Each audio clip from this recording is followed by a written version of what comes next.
İctimai televiziya və 4SIM-in birgə layihəsi.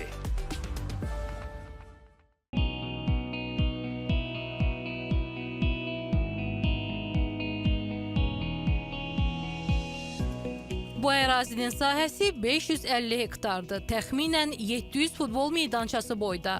Ərazidə Xəzər regionunda və MDB məkanında ən böyük günəş stansiyası, Qaradağ Günəş Elektrik Stansiyası qurulub.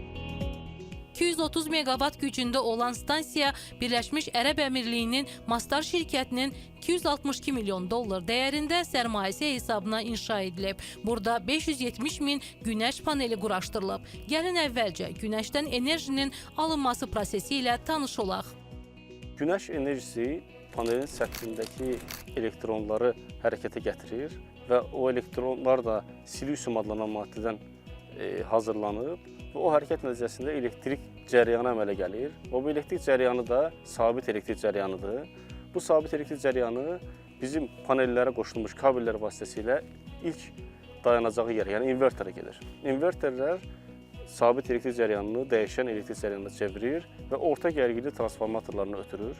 Və bizim 28 dənə orta gərginli transformatorumuz var, hansı ki o orta gərginli transformatorla da yüksəldilərək 35 kV-a çatdırılır və yarım stansiyadakı idarəetmə binamıza ötürülür. Və 2 dənə yüksəldici transformatorumuz vasitəsilə 330 kV-luq xəttə ötürülür və Azərenerjiyə çatdırılır. Stansiya ən son texnologiyalarla təchiz olunub. Panellərin hər iki tərəfindən elektrik enerjisini əldə etmək mümkündür. Arxa tərəfdə yerdən olan albedo nəticəsində güneş radiasiyasının qəbulü hasilatı artırmağa yardım edir. Bundan əlavə tracking sistem adlanan bir texnologiyadan istifadə edirik. Hansı ki bu bizim stansiyanın performansını 35-40% artırmağa imkan verir. Bu günəşi izləmə texnologiyasıdır. Günəş hərəkət etdikcə bizim panellər də üzünü o tərəfə çevirir. Şərqdən qərbə günəşin çıxışından başına qədər günəşi izləyir və bizə daha çox enerji əldə etməyimizə yardımcı olur.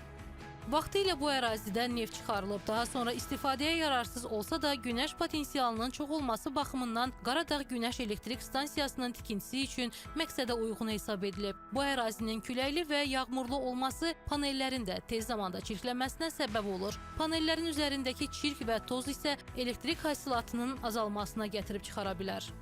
Bunun qarşısı almaq üçün biz robot təmizlik texnologiyasından istifadə edirik. Hansı ki, gün ərzində bir dəfə su və elektrik enerjisinin əlavə enerjisindən istifadə etmədən hər gün panelləri təmizləmək gücündədir. Hansı ki, 631 ədəd təmizləyici robotumuz var. Qeyd eləyək ki, Qaradağ Günəş Elektrik Stansiyasında ildə 500 milyon kilovat-saat elektrik enerjisi istehsal edilir. Bununla da 110 min mənzil elektriklə təchiz edilir. Eyni zamanda atmosferə atılan karbon emissiyası 200 min ton azalır. Qaradağ Günəş Elektrik Stansiyası Azərbaycanın yaşıl gələcəyinə və təmiz enerji hədəflərinə mühüm töhfə verir.